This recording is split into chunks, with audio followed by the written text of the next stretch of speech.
Hawkeye commands everyone to get into a defensive formation. Still, before they can do so, Aventador releases more tentacles and stabs the archers in the mountain. He absorbs everyone's levels and stats, and even Hawkeye gets absorbed this time. Our streamer is out of luck. Abra yells for him, but even she and the other mages are stabbed with tentacles and get absorbed. Aventador laughs at how weak the humans are. No one expected you to come out this year. The Amphimorphs rejoiced upon seeing this majestic move, and everyone is cheering for their leader. The balance of the battle tipped in favor of the Amphimorphs, and the users, having lost their commander, Hawkeye, do not know what to do. Hong clenches her teeth and makes a quick decision. She announces that she will take over as the commander-in-chief. Hong then boosts everyone's morale with her words and instructs them to avoid the veracity skill, no matter what.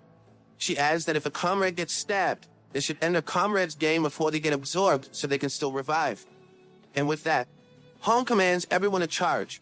Hong is really suitable as a commander. She is not only decisive, but she also has the ability to empower others with her words alone. Seeing that the humans are still willing to fight, Aventador grins and uses his tentacle to stab. The tentacle attacks Hong, but she cuts it up using backstab slash. Aventador was impressed, but she only mocked him. Aventador did not back down and he simply pulled out more tentacles. The sheer number of those tentacles stunned the users. Aventador sent out 100,000 of these to stab them. Hong can only look in horror as she watches her colleagues get absorbed, at the same time strengthening their enemy.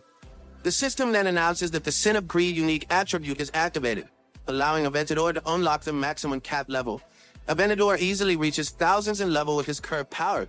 The abilities of Greed and Veracity achieve perfect synergy, strengthening their ability owner. That's too much for these users. Just when will our MC get back and save everyone? Hopeless. Home lets go for daggers. What they have worked so hard on in the last 30 days only helped their enemy reach new heights. Aventador steps toward Hong with a tentacle hovering by Hong's neck. And Aventador is now level 3,890. From above, a red light of power collects in a finger of love, and she uses her skill Annihilate on Aventador. Hong looks up at Love with shock, as the blast creates a large explosion. Hong somehow manages to make out alive, and she is stunned to find out that a Demon King's unique skill can be so strong. As Love drops to the ground, Hong compliments Love for her attack at the same time, saying how she thought she would have died as well. Love only looks back, saying it would have been tragic, making Hong flinch. Something is off of Jiu's girl. Love tells Hong to stay far away because her attack did not even harm Aventador. Love says she's unable to both protect Hong and fight with the dragon before them. Hong notices that Love's personality has changed. Love looks around them. With all the Amphimorphs, she deduces that the probability of her winning is only 0%. With this sigh, Love calls for death and declares that the entire demon race is at war with the ancient Amphimorphs, and she commands Death to open a portal to the demon world. Death adheres to his lord's command, changes his form, and opens his mouth wide to open a portal. Before Death could even open up for business, something smacks him on the side, making him crash to the ground. For being called Death, he really gets tossed a lot. It's like he's the one who was on the verge of dying instead of being responsible for creating deaths. From the crash site, a man appears, apologizing since he accidentally stepped on an ally on his way down. Love pauses, and her essence of the Demon King deactivates. Her face changes into a look of shock and calls for undies. Home and all the other users who are now watching on their phones express delight in the hero's appearance. CEO Choi lights up his tobacco and can only curse at Jiu's appearance. He then realizes that Jiu only appears now when he would have usually started wreaking havoc from the get-go. He then assumes that it could have been the work of that man. The CEO and the gods' relationship is still shrouded in mystery. Just when will we get to learn more about it? Inside the blue space, God sits by the Heartblast. The Heartblast's upper half is already empty. With all the sand filling the bottom part, God lets Jiu go by opening up a portal. Before leaving for good, Jiu threatened God not to pull this stunt again. With a serious face, Jiu promises to kill God if he locks him up again. God sighs, alone in that space, promising that they won't see each other like that again. And with a smile, God says this is because it is already the final act. On the battlefield, Love tears up and starts beating Jiu while complaining about his disappearance. Jiu defends himself, saying he got dragged against his will. Love continues to scold him for stepping on Death, and how he stopped Death from summoning the demons. Jiu can only apologize as Love beats him up. They are together again. Love feels weird when Jiu's not around. It's like her dark side creeps out when he is not around. Home looks at the two and smiles, seeing Love return to her usual self. Home thinks she only imagined those things before. Nope, you were not imagining things. We also saw it. At the crash site, Death fainted, with only 1 bar of health points left. Yep, Death is dying. I wonder if potions or healing skills work on him. He might die if someone uses those on him, but I'm sure he'll make it somehow since he is not a unique boss. Love asks what they can do now that they can't summon the demons to fight the Anthropomorphs. Jiu looks at the Anthropomorphs and Aventador. Jiu only grins as he pats Love's head. He tells her to sit back and watch since he'll be cleaning up. Love stares at Jiu as he walks toward Aventador. Yup, but this hero resolved this problem for everyone. Jiu stands face to face with Aventador with his max level and skills. Aventador looks down at Jiu with his own level 3,890. Watching from the Chrono Life main office, CEO Choi quivers with excitement as Chrono Life's most powerful user is against Chrono Life's highest level boss monster. Everyone watching this scene got their hearts thumping, and even we are excited by what will transpire. Aventador looks down at Jiu and mocks him. Jiu lifts his wooden stick and slightly hits Aventador on the left shoulder. Aventador is incredulous at this attack at first, but like a slow-motion film, it takes a bit of time before a loud crash resounds. All the Anthropomorphs were shocked, and Aventador fell to his knees. Aventador loses a third of his face, his left shoulder, and an arm, shocking him at how much damage he got from such an attack. Everyone watching it was agape for shock as well. With an angry face, Jiu starts scolding Aventador for talking too much. Jiu is already angry because of the game developers and God. With all this happening, Jiu wants to relieve his anger by spanking Aventador. Undoubtedly, this is a great way to release some stress. Aventador coughs because of Jiu's attack. Seeing this, Jiu squats and asks Aventador if his hit hurts. This shocks Aventador, but Jiu only gives in a wicked smile, saying Aventador still has a long way to go. Jiu starts beating Aventador using only his fists and legs. Jiu enjoys himself with the punches, kicks, and occasional slaps on the butt of Aventador. It's to the point that Aventador is already acting weird. He's probably an M deep inside, and our MC is just helping Aventador discover this. Love looks over while thinking that Undies is back in his villain mode. The scene before them aggravates the Anthropomorphs, and they start running over to save their lord. Jiu smiles widely at the approaching Anthropomorphs and grabs his wooden stick from his undies. Jiu expresses his excitement about the incoming attack and swings his wooden stick, causing a big explosion. This annihilates a good number of the Anthropomorphs, shocking the rest. Jiu jumps over, and with maniac-looking happiness on his face, he attacks the Anthropomorphs. He expresses his love at the futile attempts to fight back, making the Anthropomorphs shiver in fear. Yeah, it is much more suitable to say that Undies has the makings of a great villain. Jiu causes mayhem against the Anthropomorphs while a dying Anthropomorph asks their lord's forgiveness for their incompetence. As his dying wish, he wants their lord to consume them with voracity. Aventador asks if it is sure because he cannot revive them once they die. Knowing this, the Anthropomorphs kneel before their lord and say that they would rather end as their lord's strength and die at the hands of a scoundrel. They are willing to do this because they know how much their lord has sacrificed for them to survive in the north. The Anthropomorphs cry as they ask for another request. They wish their lord to lend his ear to the skies, for they will roar their hearts out to celebrate his victory. The scene gets so dramatic to the point that the viewers end up sad and crying themselves. The scene confuses Love, thinking how Undies is the nasty villain here. It really seems that our MC is the true villain of the story. G realizes that the Anthropomorphs have gathered in one area. With a menacing smile of glee, he laughs and prepares a fallen attack. But before he can even swing his wooden stick, tentacles stab the Anthropomorphs. Aventador, feeling melancholic, thanks his brethren for everything. The crying Anthropomorph speaks his last words, saying serving Lord Aventador has been an honor. Then Aventador absorbs everyone's levels and stats. In the end, even if Aventador wins against Jiu, the ones he has been fighting for are no more. This scene made Love, Hong, and every other viewer cry tears of empathy. Jiu enters the scene, commenting on how Aventador finally resorts to cannibalism. But not a single strand of empathy. Jiu says he's actually better off absorbing them to raise his own level and stat. Still, either way, Aventador is total trash according to Jiu's standards. And what does that make? A compost? For Jiu, what Aventador did isn't something a leader should do. Jiu laughs loudly, and everyone seeing this can only think how much of a jerk Jiu is for laughing at the enemy's honorable sacrifice. Our MC's personality is nothing new, but not everyone knows it. Aventador can only frown as he accepts Jiu's words. He stands up, pulling back the tentacles, and his arm instantly regenerates. Aventador, exuding power, states that he is no longer hungry as tears drip from his eyes. The Dragon of the North Pole is now level 9,999. Aventador and Jiu run toward each other and exchange a single hit. Aventador using his fist, and Jiu using his wooden stick. The impact blows away everything around them, literally leaving no rocks unturned. The attack destroys Aventador's right arm, but he quickly regenerates it using the reincarnation skill of the lizard anthropomorphs he absorbed. It is as powerful as Jiu's healing factor. Aventador's title is the Sin of Greed upgraded veracity to the point that he could also absorb skills. So why is Aventador's regeneration not gross to look at? And yet, for our MC, it is totally disgusting. This makes you wonder if the creators have a love-hate relationship with undies. Aventador stabbed Jiu in the stomach with his hand passing through the back, shocking everyone, and absorbing approximately 1 million ancient anthropomorphs. All the skills of those anthropomorphs were also absorbed by Aventador. And as the only dragon anthropomorph, he's on top of the food chain of the strongest predator. Aventador kept attacking Jiu and Jiu didn't respond. But all these attacks are for nothing because Jiu's healing factor activates and heals like nothing happened. This one is not that gross. Jiu asks Aventador if he is done and swings up his wooden stick to Aventador's face. This causes a big explosion. Angered, Aventador swipes his arm, but he only slashes through the air.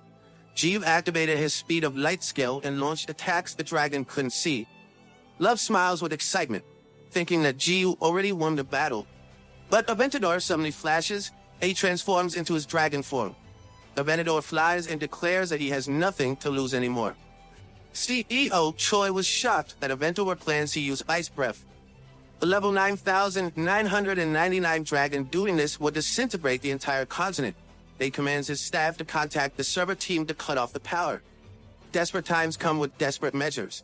Aventador is planning to destroy everything, just like our MC did when he wanted to slay Luna back then.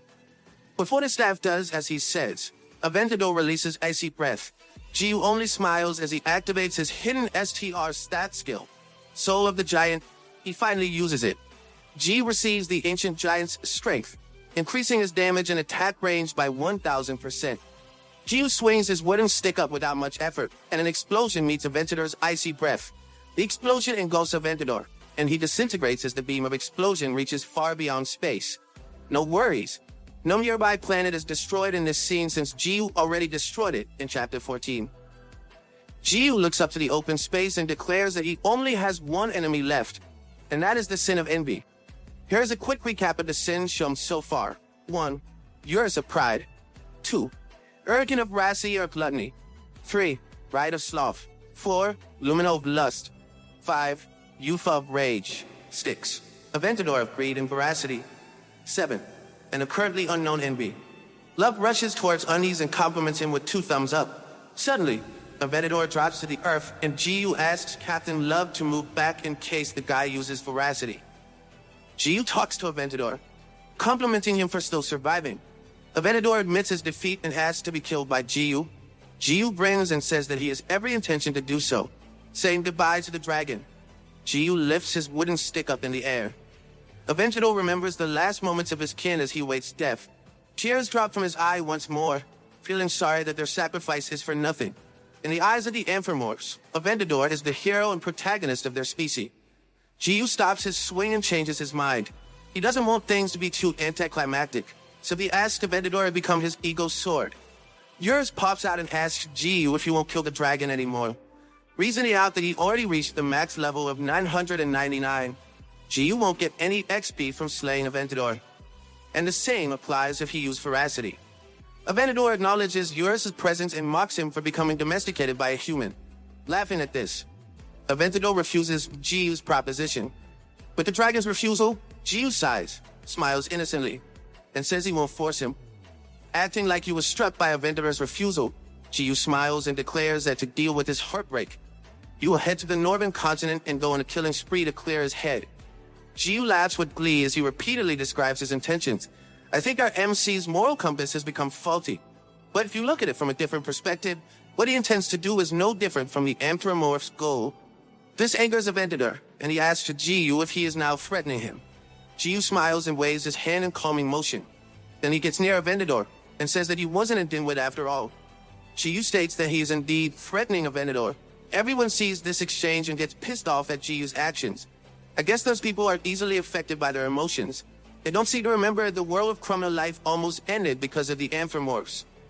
Unlike what others think, Yurs believes that Aventador should have just given in like he did.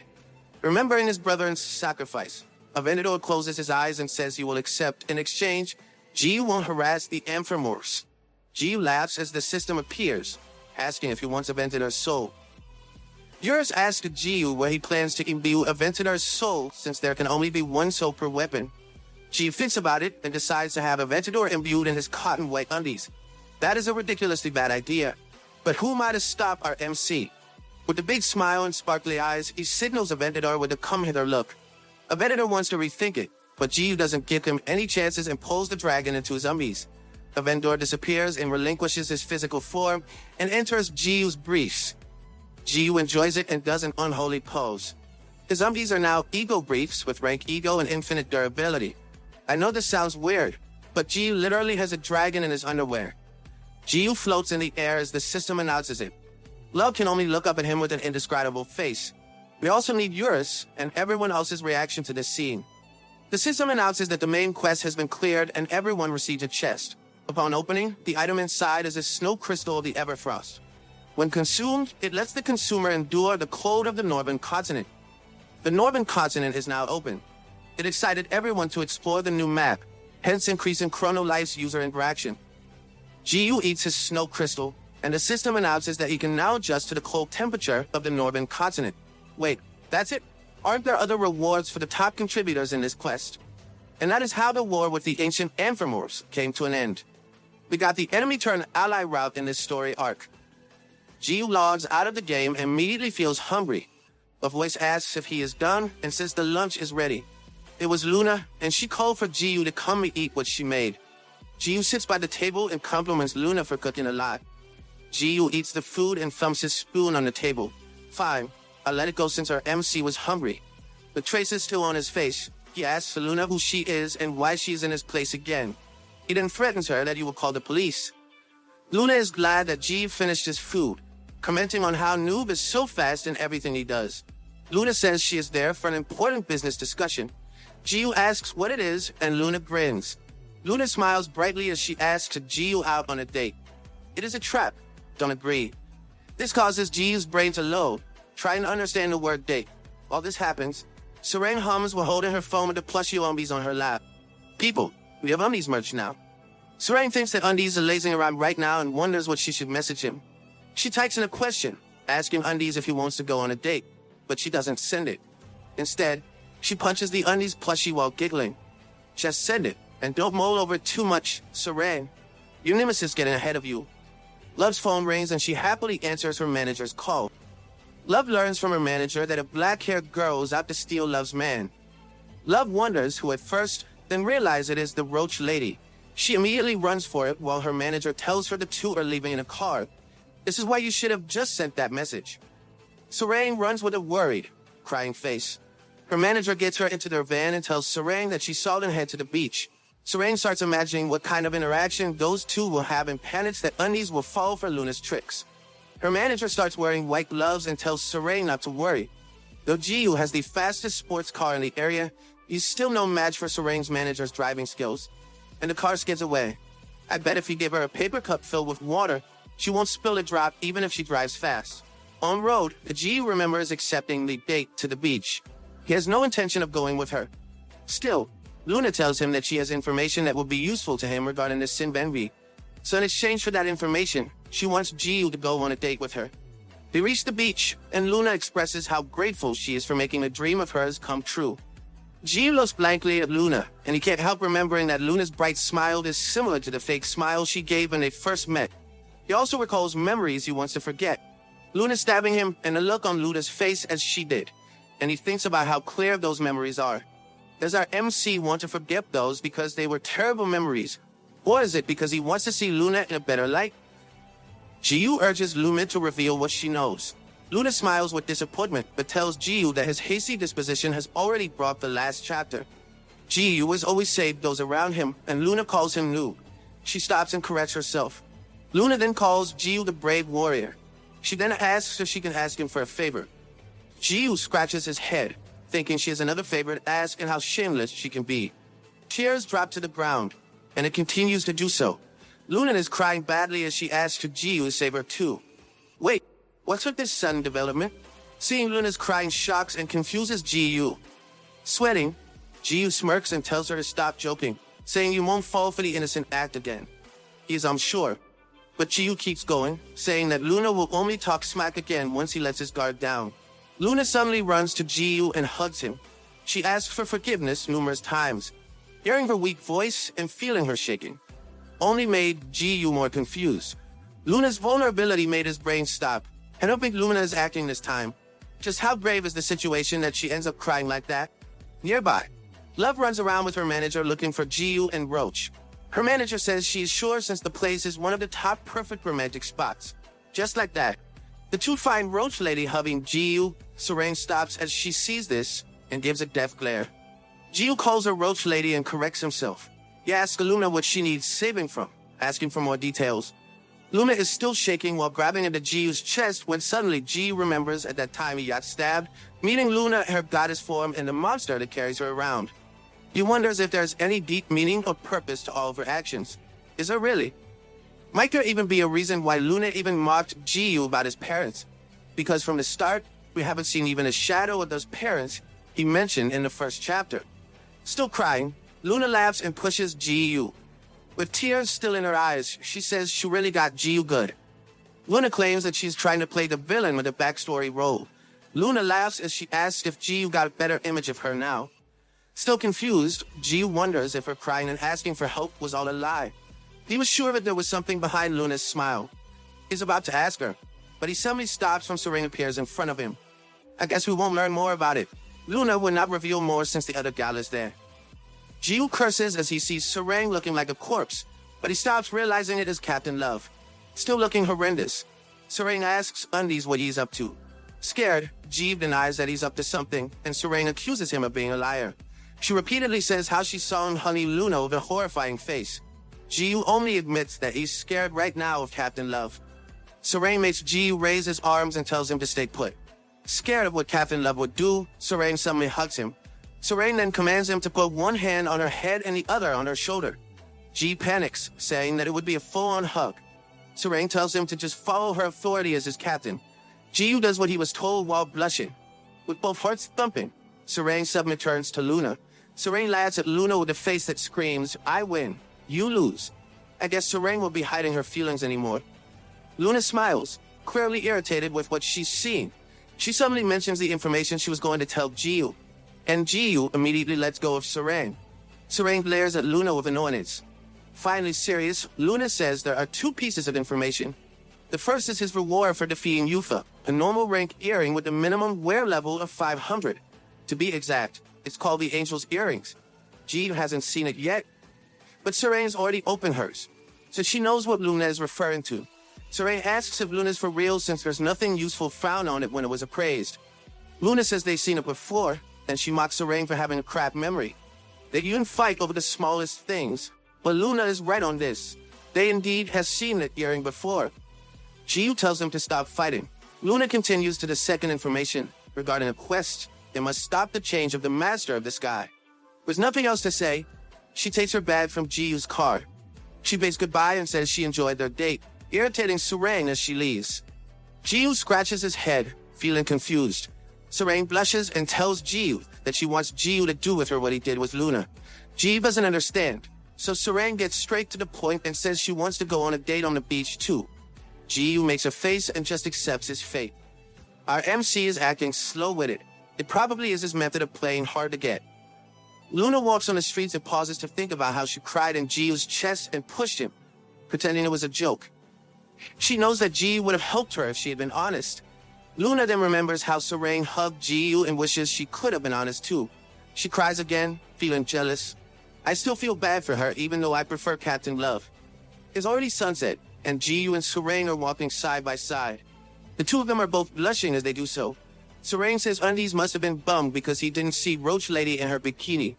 Ji-yu pales and sweats at the thought, saying, "You never said that." Serene blushes as she admits that she's both greedy and jealous. She doesn't want Ji-yu to be alone with another girl. If he has to, she wants to be there as well. She tells him that she wants him to text her often and call her sometimes. She also wouldn't want him to peel a perilla leaf for another girl. Regarding other girls' numbers, he can only have up to 10 numbers. All of these admissions made Ji-yu confused, and he told her that he wasn't her boyfriend or anything. Ji-yu blushes as he asks her if she likes him. Serene answers she does, making Ji-yu sweat a lot. Serene then says it. She confesses that she likes Ji-yu, that's how it should be. She finally did it. In the game, most players consumed a snow crystal of Everfrost and started journeying to the northern continent. The person who was initially excited about it all is now staying in the front village in a state of shock. That's it? Are we already cut into the game? What happened to the beach date? Ji-yu sits on the floor with his mouth hanging open. Beside him, Eurus is munching on a piece of meat. Star asks him why he's noping around. Ji doesn't answer her. Instead, he asks if Star is going to the northern continent. Star says she likes it in the front village and how some users are bound to return once they exhaust themselves at the northern continent. Ji-yu laughs and comments on how nice she is while looking pale. Star asks Ji-yu once more and comments on how Ji-yu looks like someone who's going through love trouble. This makes Ji-yu flinch, and he turns his head away. Star notices this and gets all excited. Wearing her detective hat, mustache, and pipe, she questions Ji-yu. Which of the pretty ladies was it? Ji-yu only shakes his head hard, refusing to answer. Love, in her Demon King form, arrives. Don't tell me she still doesn't know how to turn it off. She blushes as she says hi, making Ji-yu blush and raise his heart. He thinks back to Captain Love's confession, making it hard for him to act naturally. With the two blushing and trying to avoid each other's eyes, Star closes the case. She bids the two farewell to give them some lovey-dovey time, but Love stops her. Love asks her to stay so they can discuss the main quest. Still awkward with one another, Love tells Anis to open the chest from defeating Yufa. Ji-yu falters as he says yes, and he's still blushing as he opens the treasure chest. The suspense is killing me. Just what really happened after Captain Love confessed. Love's heart is racing as she tries to calm herself down, thinking how Undies is finally aware of her feelings. She stops herself from being too forward and reminds herself to take it slow.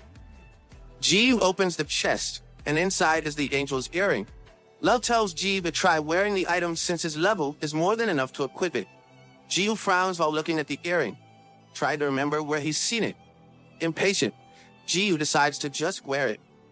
A system interface appears, saying Angel's earrings have been equipped, and its hidden option has been activated. With a flash, the wearer's physique has been altered. Ji-yu's short hair started to get longer, and Love wondered if this was similar to the effects of her essence of the demon. The system announces that the physical alteration is complete, and he may now remove the earrings. Ji-yu exclaims and it scared him just now, and he asks Love and Star what's with their shocked expressions. Ji-yu scratches his head, asking about how the system mentioned physical alteration. But one talking is no longer the Undies we know of. He is now a she. The system announces that his character gender has been changed, and he now meets the requirements to enter the heavenly realm. Now we have a gender bender tag in this manhwa. The most important thing for the Criminal Life game developers is to give complete freedom to their users. The game automatically creates skills according to the main computer's AI's analysis of the user's actions. This also applies to the classes, weather, environment, and anything else that can be changed by the user's free will. The only thing that can't be changed is the user's outer appearance. Users can still customize the minor details, heal or recover from disabilities, or take other species-specific characteristics like elves. And users are only allowed to play the game as they are. So how come our MC's gender has changed? Shock at his sudden change. Ji-yu asks Star for a mirror.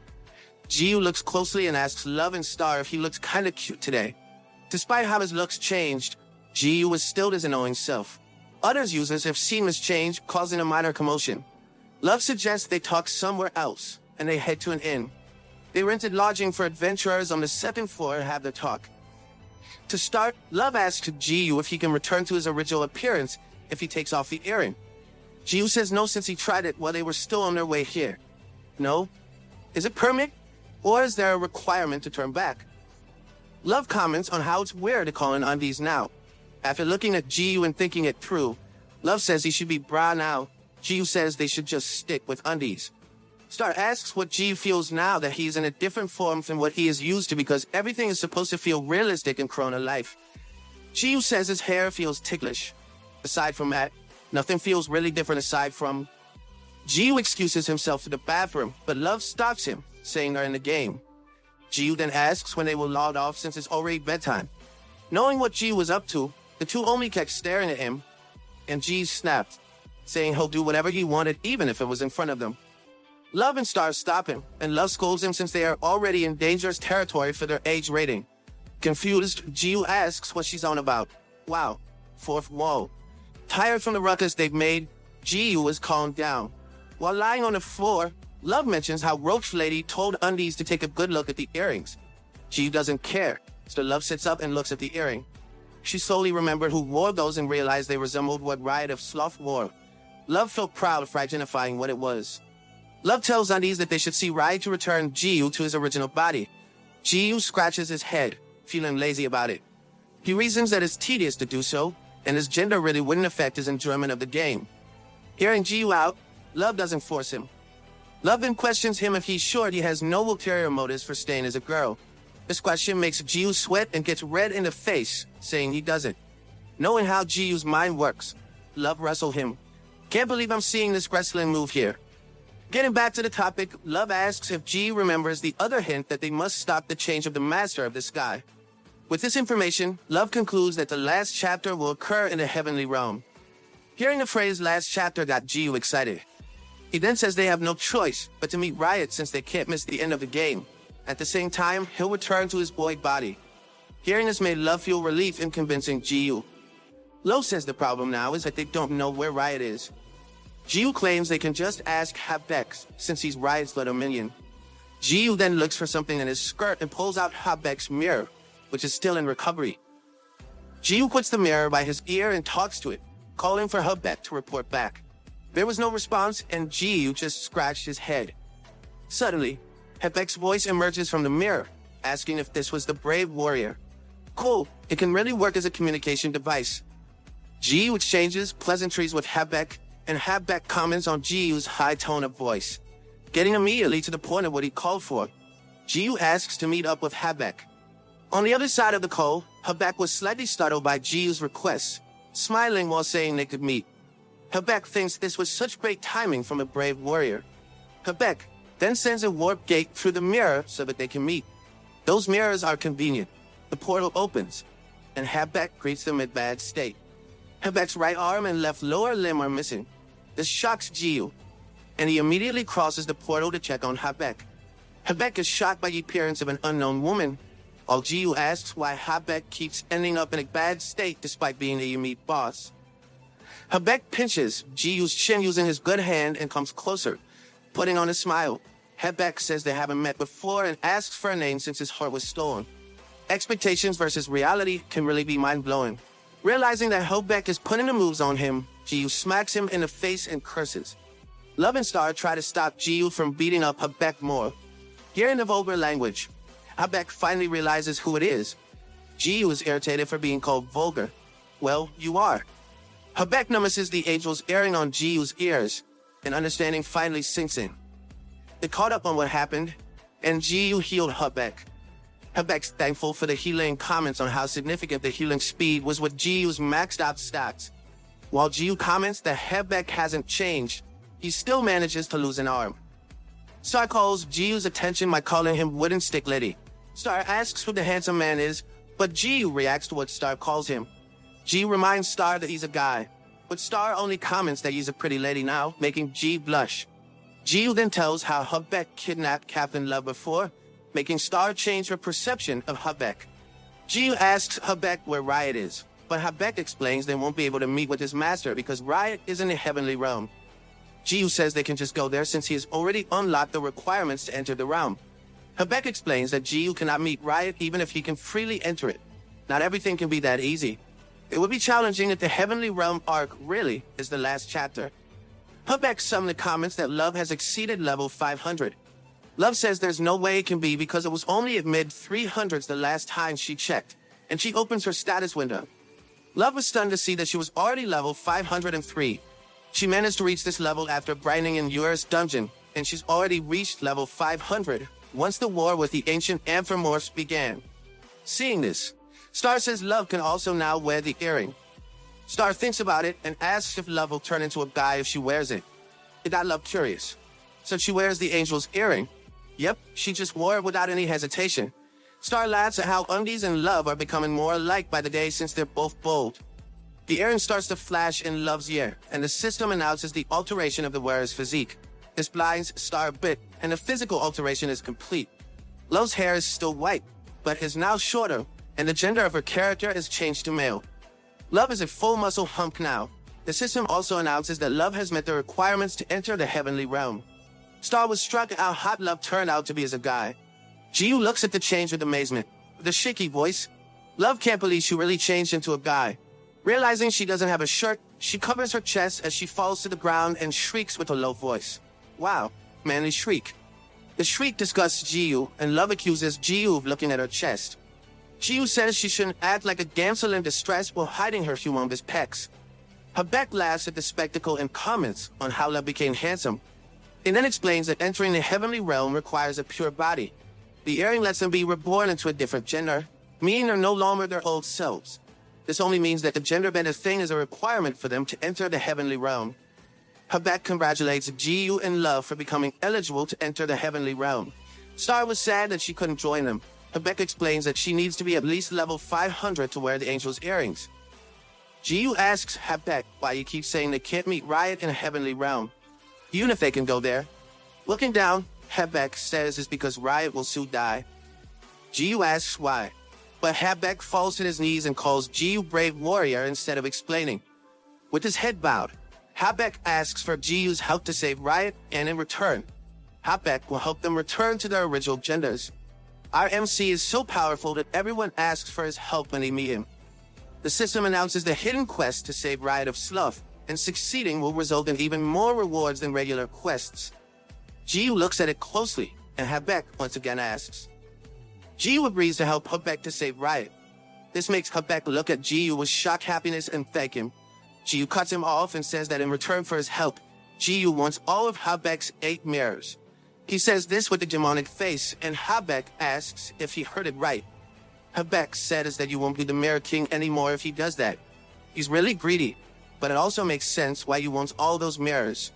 Chi laughs, saying you won't save Riot with the devilish smile still in place. Left with no choice, Habek hesitantly agrees and droops. Ji laughs as he thinks about how he'll get his original body back and gain extra rewards. But Ji realized that the journey was a huge mistake after some time. With Cap in love as a man and Ji was a woman, things played out differently from Jiu's expectations.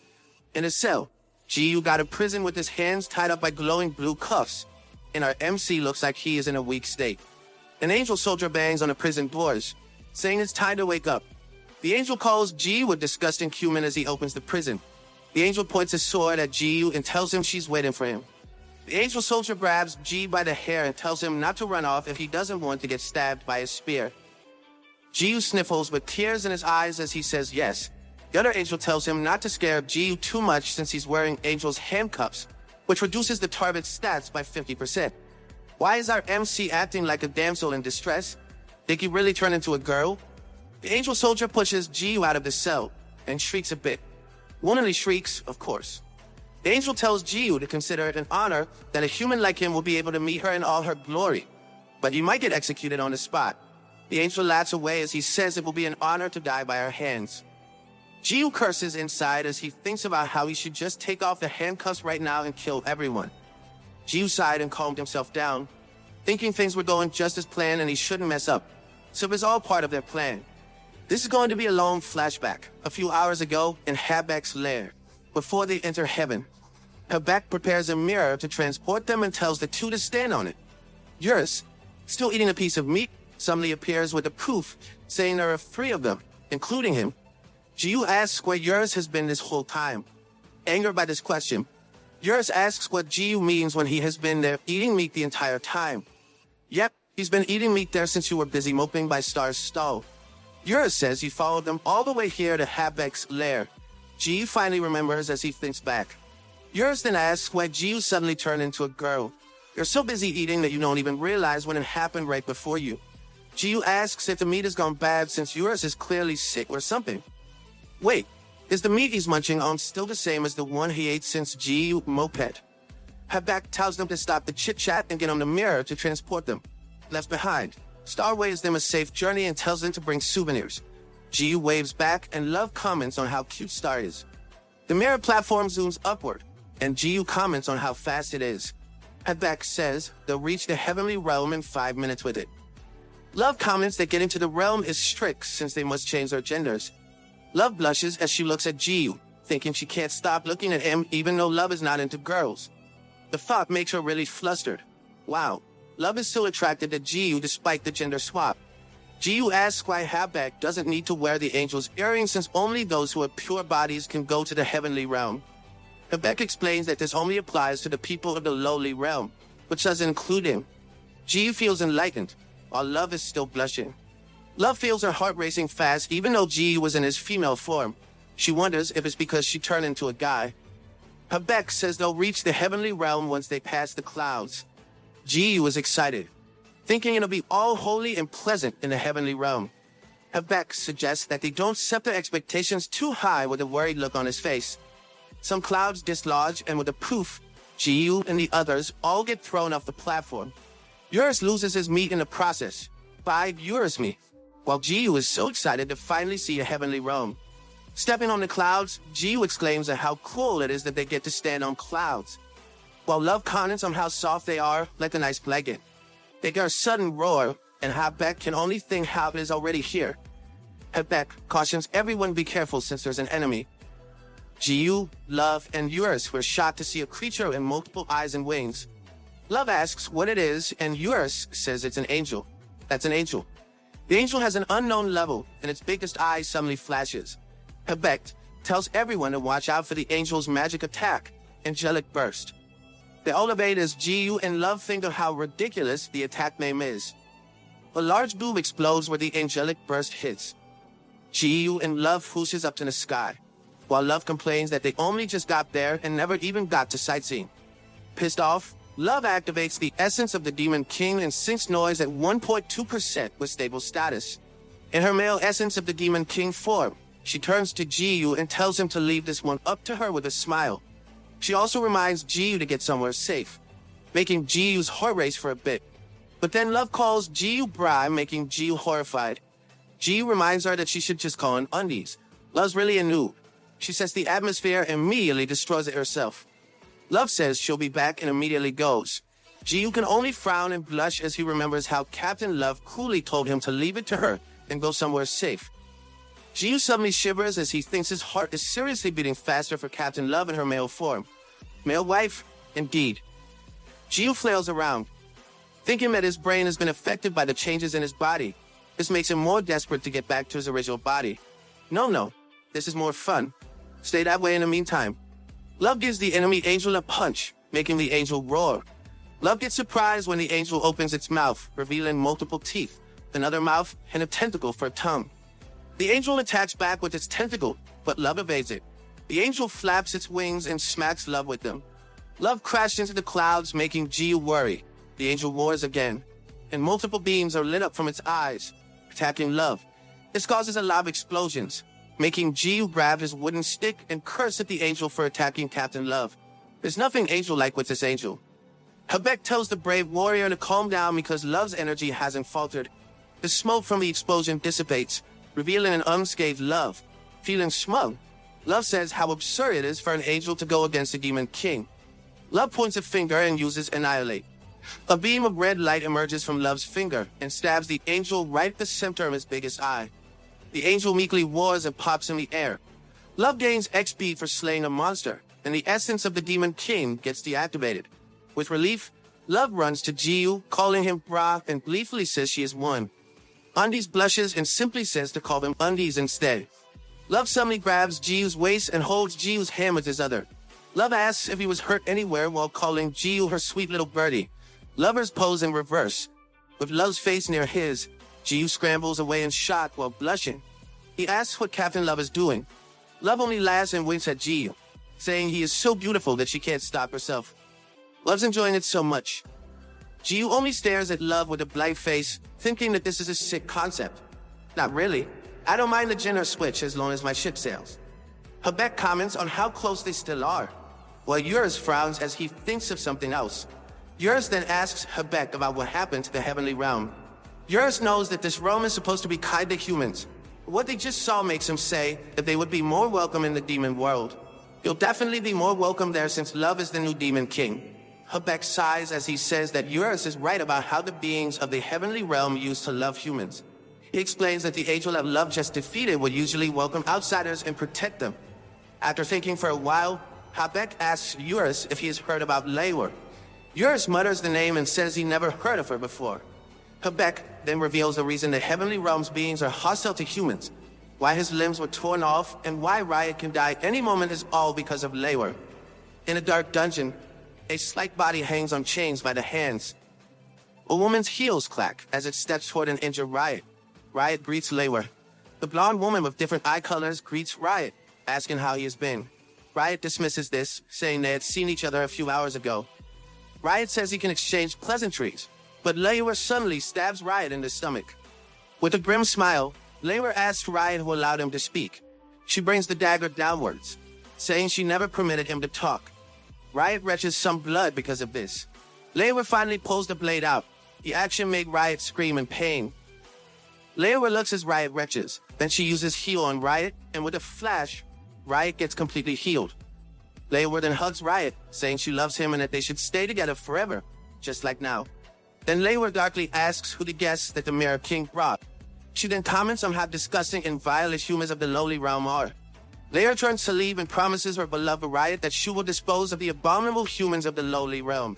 She smiles with glee and says she will do it for her beloved Riot. Leyward is the ruler of the heavenly realm, and she's also Riot's younger sister. Wait, what? Jiu asks Habek where Riot is since that is the first thing they should know to save the sin of sloth. Habek admits that he doesn't know. All he knows is that Riot is held captive by Leyward. With a frown, Jiu says that Habek is useless. With no clue where Riot is, Jiu declares that he'll just do things his way. Jiu's plans are bound to be bad but logical. A bit worried, Habek asks what Jiu's way is.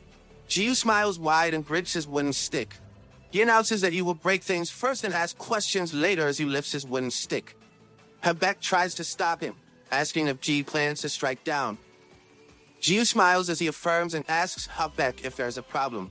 Angered, Habek yells that Riot is in a weak state, and Jiu doing that will kill Riot as well. Jiu only looks annoyed at Habek, saying if Riot dies, it's on him. Horrified, Habek reminds Jiu that he was supposed to save Riot. Good thing Habek stopped Jiu just in time. Jiu gets an idea and grins as he declares there is a way to find Riot. Love and Habek look at Jiu with worried faces, and Habek asks what it is. Jiu smiles as he activates his skill. Jiu opens his hand and uses Ember of All Creation, a skill given by God that lets him view any place or being he wants. Jiu downplays it, saying that he got it from some random dude and that they can find Riot with it. Jiu then tells the Ember to locate the great merchant, Riot of Sloth. An image of imprisoned Riot appears in the Ember and Habek screams for his master's name. Love is amazed that Jiu's skill really found Riot. Though they can see Riot in a dungeon, they don't know where the place is. Habek was about to comment on it, but all of a sudden, a horrifying face appeared on the Ember of All Creation. That's an awful angle to show the Yandere's face. Jiu was so shocked he cursed and threw the Ember of All Creation to the floor, while Love fell on her butt with a shriek. Jiu asks what is that thing that just appeared, and Habek says it's Leyward. In the dungeon, Leyward smiles as she says that someone is spying on a private time with her brother, and she guesses that it's Habek with a group of lowly humans. With a smile and eyes glowing, she loudly wonders where they are. Hearing this, Habek shouts to the brave warrior to deactivate the skill because her location is being reverse-tracked.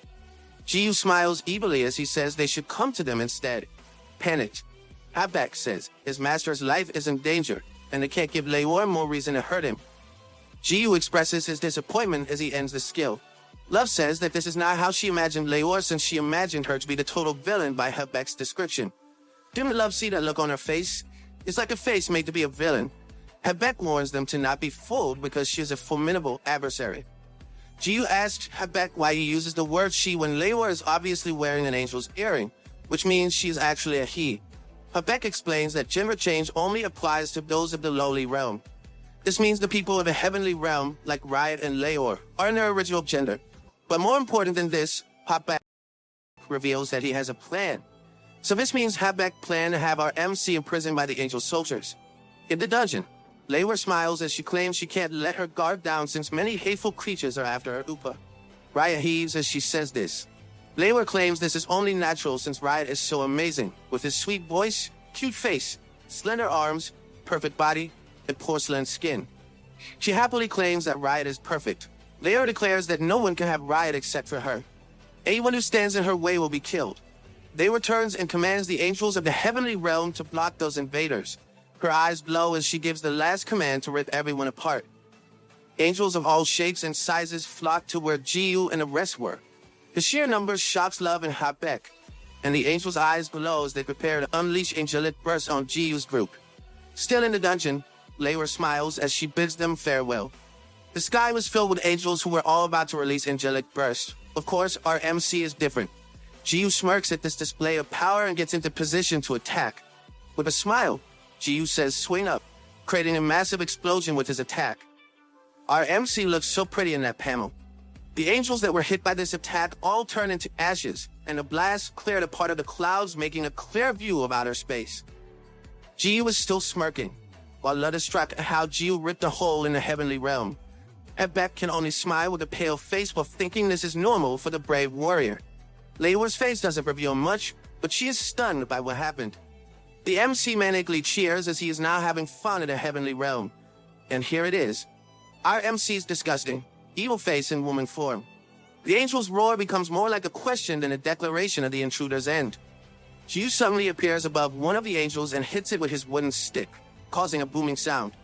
The angel weakly roars and fidgets because of the attack. Floating in the air, Jiu turns his head and mockingly mimics the angels while still wearing a maniac-looking face. The angels shudder to see this, and Jiu jumps on the angels, hitting them one by one like he is only playing whack-a-mole with his wooden stick. Each hit makes a booming sound, and Jiu happily exclaims that he's on cloud 9. The feeling of exuberance as he hits the monsters is clearly reflected on his face. He gleefully laughs as he continues to slay the angel monsters. With his current female form, he now has a higher tone of voice. Though his laughter is bright and beautiful, everyone who hears it is filled with dread. Who cares about those angels? At least our MC is having a great time. Filled with vigorous delight, Jiu claims that this is what chrono life is all about. Jiu's eyes are brimming with euphoria, saying he needs more, and he laughs. Habek and Love watch Jiu with an appalling looks on their faces. They came to a realization from this scene before their eyes. When it comes to a battle of who is more crazy, Jiu would undoubtedly win against Leor. Love comes up behind Jiu, taps him on the shoulder, and tries to whisper. She tells him to tone it down and reminds Jiu of Habek's plan. Jiu looks at Love as he remembers the plan they agreed on earlier. Let's flash back to Habek's explanation. Yes, this is a flashback within a flashback, but this one's shorter. From what they've seen from the ember of all creation, Habek deduced that Riot's location is in the heavenly dungeon. He makes it clear that there's no way they could get to the heavenly dungeon from the outside unless one of them purposely gets captured and saves Riot. Jiu doesn't think this plan would work and suggests breaking things, saying it will eventually work out. Habek patiently reminds Jiu that this will put Riot in danger. Habek also explains how the beings of the heavenly realm are originally Riot's loyal followers. While these angels can't be talked to, it is different for the people of the heavenly realm. So as much as possible, Habek wouldn't want them killed. And the plan of getting intentionally captured is their best option to make this happen. Jiu finds this a hassle, but he still goes along with it because Habek gave him some of his mirrors. Habek already knows how to handle our MC. Too bad for him. He's losing all his mirrors in the process. And back to when Love just reminded our MC about the plan. Jiu clenches his wooden stick and brings it down as he finally recalls it. He tells Eurus to get into the stick since they will stick with the plan. Eurus listens and disappears into the wooden stick. Clearing his throat, Jiu puts both hands on his cheeks and starts screaming, putting on a cute face. Jiu starts lamenting how strong the angels are and how he's now powerless to overexert himself. No one would buy that act, Jiu. The angels look at Jiu and askance as Jiu continues his pitiful show. Love drops back to the cloud, expressing disgust with Jiu's poor acting. Habek thanks Love for stopping Jiu in time while Love continues criticizing Jiu's incompetent acting. Habek assures Love that it's okay since the angels are naive despite their appearance, and even with lousy acting like Jiu's, they'll still fall for it. Jiu falls to a sitting position and starts to sob. He sniffles as he admits he has no choice but to be taken hostage.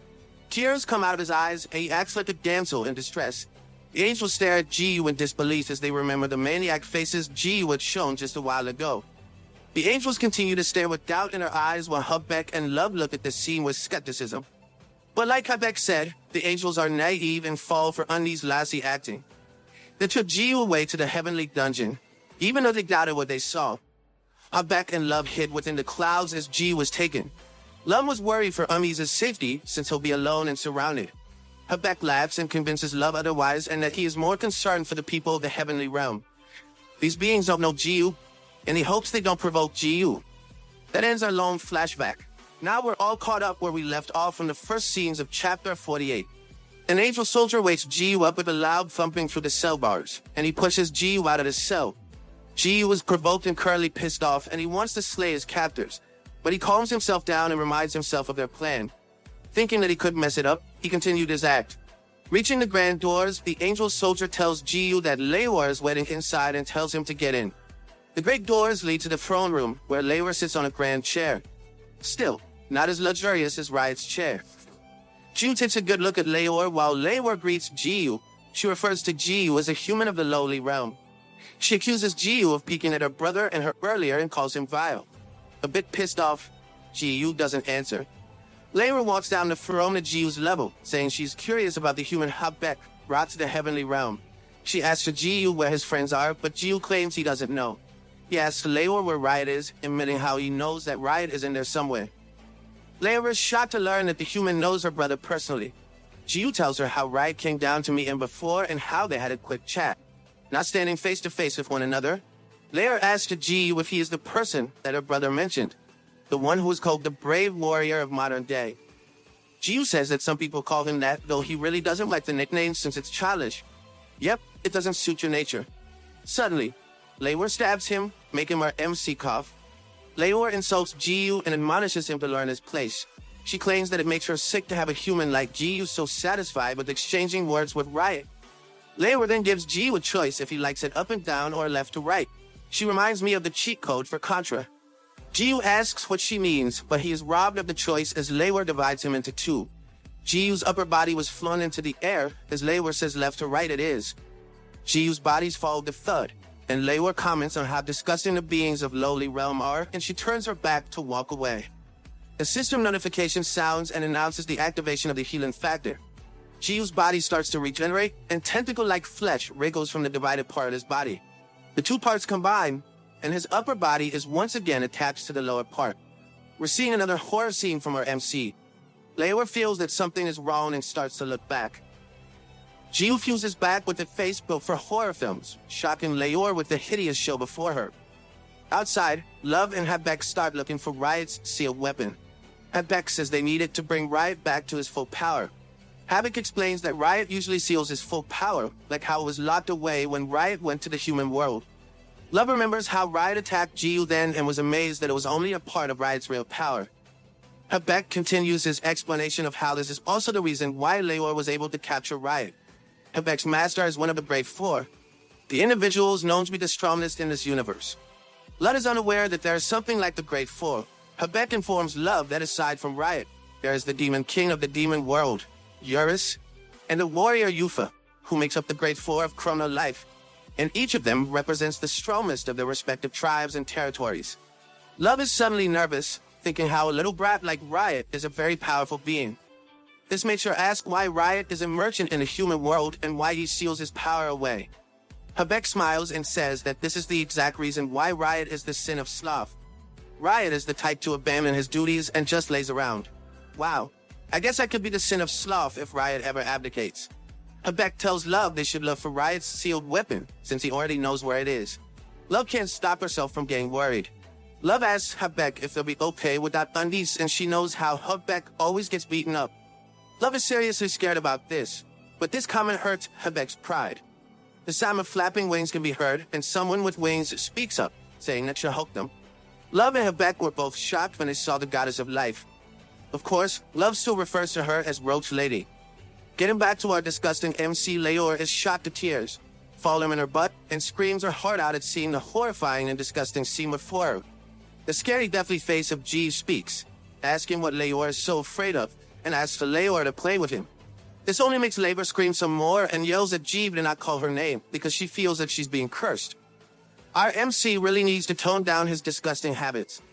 The grand door of the throne room swings open, and two angel soldiers appear upon hearing Leor screaming. They ask if she's alright, but they only end up getting horrified at seeing Jiu's regenerating body. Getting back to her senses, Leor clenches her teeth, saying that she won't let this vile human of the lowly realm get away with this. What exactly do you expect? This is just a little revenge from our MC. Leor still has tears in her eyes as she admits that she was startled. She stands up and reaches out her right hand. Her hand flashes brightly, and Leor calls for the divine treasure of the heavenly realm. A weapon appears in her hand, and Leor clenches it. The weapon is a white-handled whip with a deformed red body and a blade at its end. Leor is still a bit horrified by what happened, but declares that she will slay the disgusting human of the lowly realm. Many have attempted, but they all failed. Seeing her bring out a red whip, the angel soldiers start to run away, claiming that Leor is about to launch an attack on the castle. With tears still in her eyes, Leor brings the whip down and causes mass destruction. Until now, Jiu is in the process of regenerating as he looks at Leor with boredom since he's not even getting hit by the whip. Yomi thinks about how he really spooked Leor to the point that she's destroying your castle. Well, you can't blame her. You are both horrific and disgusting at the same time. But wouldn't be scared? Leor finally stops with the whipping, and the smoke clears up. The two angel soldiers manage to stay safe in the havoc Leor caused, and they realize that the human they captured was now gone. A soldier asks if Leor is alright, but Leor ignores the question and issues a command. Leor's eyes glow as she tells them to gather all their soldiers to the dungeon where her brother is. The eyes of the soldiers glow as they heed Leor's command and rush off. Leor is mad and vows that she will slay the disgusting human. Are the angels being mind-controlled by Leor? Inside the castle, Jiu is running around and wonders how he'll find Riot in a big castle. He comes across some soldiers who see Jiu running toward them. An angel soldier yells to the others that Jiu doesn't have an angel ring, and they all realize he is a human from a lowly realm. They tried to stop him, but they ended up getting smacked in their heads with Jiu's wooden stick. Jiu continues to run, leaving the phone guards behind her. Jiu was a bit bummed about how he couldn't just slay the enemies, but he kept holding back because Habet didn't want that. Let's pat our MC's head for listening well. Jiu continues to run around the castle while screaming for Riot. Bored, Jiu tells Eurus to come out since he's done playing the damsel in distress. Eurus pops out of Jiu's wooden stick, and Jiu asks him where Aventador is, since Jiu hasn't seen him ever since he turned into Ego Undies. Jiu wonders why Aventador doesn't pop out as a little spirit like Eurus does. Eurus tells Jiu that he actually talked with Aventador in the inner dimension while in the wooden stick. He explains first how two ego items with one master had a connected inner dimension. Eurus then answers Jiu's question, telling him that Aventador has no lingering feelings for the real world anymore. Aventador's response pisses Jiu, and he plans to threaten the dragon. Eurus tells Jiu that threats might not work anymore, and Aventador intends to stay in those Undies for some time. Jiu sighs at this and realizes something. Jiu screeches to a stop, and his face becomes red with worry. He starts cursing at Aventador, accuses him of being a perverted dragon, and shouts at him to get out of his underwear. Our MC only realized it just now. He shouldn't have made Aventador enter his undies. Eurus is confused at Jiu's words, and Jiu has to explain how Aventador is a male dragon. Eurus doesn't get it since Jiu was a man as well. Jiu can't rebut Eurus' statement as he stammers about how he is originally a guy. With his heart beating loudly, Jiu gets another realization. He remembers how his heart started beating for the male version of love. Jiu yells how he wasn't sure before, but this just confirms his suspicions. Yep, their minds have been affected by their current forms. Jiu tells Eurus that they should split up to look for Riot and adds that Eurus should return to Jiu once he does so. Eurus readily agrees, and the two split. Back to where Love and Habek are. Roach Lady drops to the clouds, and Love asks what she's doing there. Luna only replies with an insult, and Love is pissed at how Luna is already picking a fight with her. Lo suddenly stops and realizes something. She asks Luna how she knew it was her despite how she looks like a guy right now. Luna feels exasperated at how slow love is. To enlighten Love, Luna starts properly answering her questions. She reminds Love that she's the one who be included him, so it's only normal for her to be there. As for how Luna knows it is Love in a male form, Luna brings out an angel's earring and puts it in her ear. Luna glows with bright light and transforms. Luna explains how before Noob and Love, Luna is actually the first player to enter the heavenly realm. She says this in a male body of the handsome is comparable to Love's male version. Why don't we just change everyone's gender while we're at it? Luna looks at Love and asks if she finally understands. Lo stares at Luna and stammers as she mentions how Roach Lady, in her male form, is hot and kinda her type. Really, Love, it's only her body it's really changed. Luna's face didn't change as much as yours did. Luna blushes at this and expresses how disgusting it is. Yeah, it would change the genre entirely. Finally getting back her senses, Love deduces that Luna is already above level 500 and comments how not even those in the official ranking are above level 500. Luna criticizes Love for believing such things when Chrono Life has never revealed any official player ranks. She continues how it doesn't make sense that the top-ranked player hasn't reached 500 when Noob is already level 999. This statement makes sense to Love, and Luna explains how the rankings were made up based on the rumors and how most of them are users who are active in public activities of the game. Luna reveals that many users are already at high levels without the public's knowledge. I wonder when we can meet these users. Luna raises a hand to her head and says that this actually includes her looking all hot in her male body. Love can only think about how Roach Lady changes her personality when her gender also changes. Rating down her hand, Luna claims that she prefers to be in her female body. Luna says transformation and removes the angel earring from her ear. And with a flash, Luna turns back to her original form. Please turn her back to her male form. She's somehow comedic as a male. The change shocks Love, and she asks Luna if she just said transformation. Glad and others away. Love asks Luna if she can go back to her original gender as well if she says the spell. Luna looks down and says it won't help her because she hasn't cleared the quest yet. Inside the castle of Heavenly Realm, our MC is still running around. Jiu calls for Riot in a sing-song voice. Receiving no response, he starts complaining once more. Our MC lacks patience. Jiu tries to use the Ember of All Creation to locate Riot, but the skill is currently on cooldown, and it can only be used after 21 hours and 35 minutes. I guess the skill is a 24-hour cooldown after every use. This only pisses our MC more to the point he's stomping his feet around. He thought about how he finally received a good skill from that dude, but the cooldown only proved him wrong. Eurus suddenly appears and leads Jiu to a passage to the basement. Jiu was so glad that he kissed Eurus on the cheek. Eurus complains, but he still blushes. Jiu makes fun of Eurus, saying that he knows Eurus likes getting a kiss from a pretty girl like him. As they move to the basement, Eurus comments that he needs Jiu to return to his original gender. You're right, Eurus, or else our MC will literally turn into a woman. In the dungeon, the hanging Riot hears a sound of running, and he wonders who it is. He is sure it isn't Leor, since Leor would never run so vulgarly. He sees a figure from afar who was running straight toward him. Riot was disgusted when he finally made up the figure running towards him. That disgusting figure, who's like a villain running with his tongue out, is, of course, our MC. Jiu hops around, glad that he finally located Riot of Sloth. Riot still hasn't figured out who it was. All he knows is that the woman before him is disgusting. Jiu laughs aloud and claims that all of Habek's mirrors are now his. It shocks Riot to learn that the woman knows Habek. Identifying that vulgar way of speaking on a maniac-looking face and a wooden stick stuck in the undies, Riot finally realizes that the person is the brave warrior of modern times. He declares how G was a woman because of the earring. Riot's realization stops G in his celebratory mood and tells Riot to take off the chains so that they can finally get out of there. Riot sighs at this and lectures G about how he would have done so earlier if he could. Riot explains that the chains holding him are Angel's handcuffs of unique rank. These handcuffs reduce the wearer's stats by 50%. It's similar to the cuffs our MC wore before, except these are made of chains. It's probably made that way to suit Leor's taste. Riot continues to explain how the cuffs won't be broken with sheer physical strength. G smiles and pulls on the chains, breaking them into pieces and making Riot stop talking. Riot falls to the ground with a thump and looks up at the broken chains, speechless. Yeah, our MC likes defying the typical character's expectations. G points out and urges Riot that they should get going. Riot was still adjusting from what he just saw, but a voice suddenly told him they couldn't go. It was Leiwa, with her whip and an army of angel soldiers. Guys, that's the end of the video. If you liked this video, please leave a comment in the comment section. Also subscribe to the channel and hit the bell icon. Like the video and share it too. Thank you for watching and see you next time again.